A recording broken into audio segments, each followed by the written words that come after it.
Hello বন্ধুরা, আমি আজকে তোমাদের কাছে ভিন্ডির মশলা রেসিপিটা শেয়ার করব। দেখো, ফার্স্টে আমি এটাকে ধুয়ে নিলাম ভালো করে, তারপরে দেখো আমি এটা কেটে নেব। মানে সামনের দিকটা এরকম করে কাটবো, বুঝতে পারছো? কাটার জিনিসটা বুঝতে পারছো? এরকমভাবে কাটবো, তারপর কেটে কেটে সব ভালো করে রাখবো ধুয়ে পরে।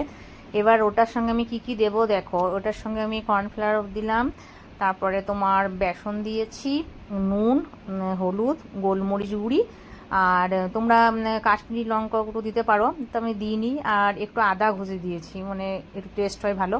তো এটাকে অনেকক্ষণ ধরে মেখে তোমাকে রেখে দিতে হবে একটু। মানে যদি কারো মানে তোমরা যদি তাড়াতাড়ি করতে পারো তাড়াতাড়ি করবে, কিন্তু যদি একটু 15-20 মিনিট এটা যদি মানে মেখে পরে রাখা হয়, ভালো করে মেখে একটু রেখে দিবে, দেখবে।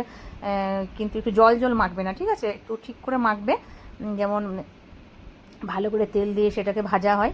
দেখো আমি সব কিছু মিক্স করে দিলাম, মিক্স করে পরে তারপরে সেটাকে ভালো করে মেখে তারপরে সেটা রেখে দিলাম। মানে অনেকক্ষণ ধরে রাখতে হবে। একটু কর্নফ্লাওয়ারটা দেবে, একটু বেশি দেবে, আর বেসনটাও দেবে। বেসনটা খুব বেশি দাও না, মানে খুব বেশি বেসনটা দেবে না। অনেকক্ষণ ধরে দেখো। তাহলে কি কি দেওয়া হলো দেখো। কর্নফ্লাওয়ার দিলাম, বেসন দিলাম, নুন, হলুদ, গোলমরিচ গুঁড়ো, আর তোমার একটু কাশ্মীরি লঙ্কা। আমাদের ঝালটা যেহেতু কম খাই সেজন্য আমি দিইনি লঙ্কাটা। তা তোমরা দেবে, অবশ্যই দেবে।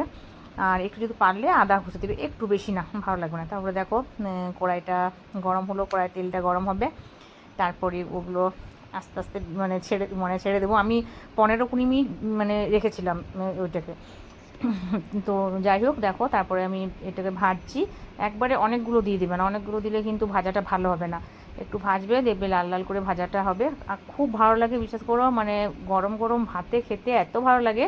অনেকে তো এটা খাও না, ভিন্ডিটা অনেকেই খায় না, অনেকে পছন্দ করে না। কিন্তু দেখো, বাড়িতে যদি আমরা একে অপরের কাছে শিখে যদি আমরা এই সকল রান্নাগুলো করি, তাহলে ভালো লাগে, জিনিসটা নষ্ট হয় না, সবাই খেতেও চায়। এটা আমি আমার দিদির কাছেই শিখেছি, শম্পা দিদির কাছে। ও রেসিপিটা শিখিয়ে দিয়েছে। তো সত্যি খুব ভালো হয়। আর সব কিছু জিনিস কী বলতো, এগুলো সে বেগনির মতন হয়ে যায় আর খুব ভালো লাগে, পুরো নরম নরম। আর এটা গরম ভাতে খুব টেস্ট। তো তোমরা এটা বাড়িতে বানাবে, আর কেমন হয়েছে অবশ্যই আমাকে কমেন্টে জানাবে। ধন্যবাদ।